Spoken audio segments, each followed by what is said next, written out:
Donc Marc Le Grand-Mougin, c'est une question qui nous interpelle fortement car notre métier à nous est de répondre et de proposer aux restaurateurs, que ce soit dans des cuisines centrales, dans la vente sur place, rapide, à emporter, les meilleures organisations pour donner une grande sécurité alimentaire.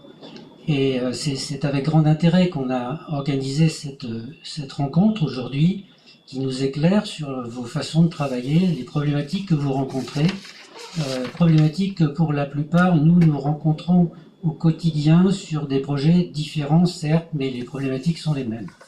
Alors comme on a un peu une écoute nationale de par nos adhérents qui sont des concepteurs à une échelle nationale et les grands constructeurs français sont présents dans notre association, nous essayons de creuser auprès de la DGAL pour savoir ce qu'il faut faire et ce qu'il faut bien faire. Et à ce jour, on reçoit des réponses assez évasives, et je rejoins ce que dit Paul. Une des réponses que j'ai eues, c'est pas parce que c'est une dark kitchen qu'elle ne doit pas être une kitchen.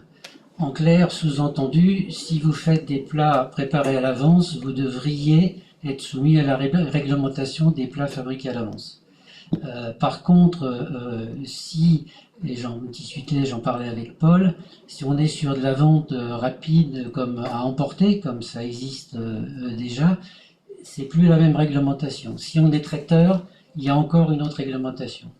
Et aujourd'hui, on n'arrive pas à avoir un vrai interlocuteur au niveau de la DGAL qui pourrait prendre position. Je pense qu'ils savent. Il y a une espèce de flou qui est toléré, et visiblement aujourd'hui ça fonctionne, mais je pense que très prochainement la machine réglementaire française va se mettre en route et va demander des agréments, va décerner des agréments pour pouvoir fonctionner. Alors, sachez que vous êtes les fers de lance, vous créez le marché, c'est super. C'est super parce qu'il faut que la restauration elle évolue, il faut que ça change, il faut s'adapter au goût des consommateurs. Sachez que si nous on suit ça de très près parce que c'est notre métier d'apporter de la sécurité quand on fabrique des repas. Et sachez que si un jour on se croisera fatalement un jour ou l'autre, en clair, n'hésitez pas à nous consulter si tant est vous en auriez l'envie, tant sur des problèmes de conception, sur des problèmes peut-être même aussi de gestion de stock commun, parce que quand j'entends que vous avez plusieurs restaurants virtuels sur une même cuisine, il peut peut-être se poser par exemple pour 5 recettes différentes, un exemple, il y a de l'oignon, admettons, comment ça se gère tout ça, est-ce qu'il y a besoin de mettre des procédures en place pour se réapprovisionner en temps et en heure. Donc c'est très passionnant ce que vous faites. Je pense que malheureusement dans le peu de temps qu'on consacre aujourd'hui, on va pas pouvoir tout cerner.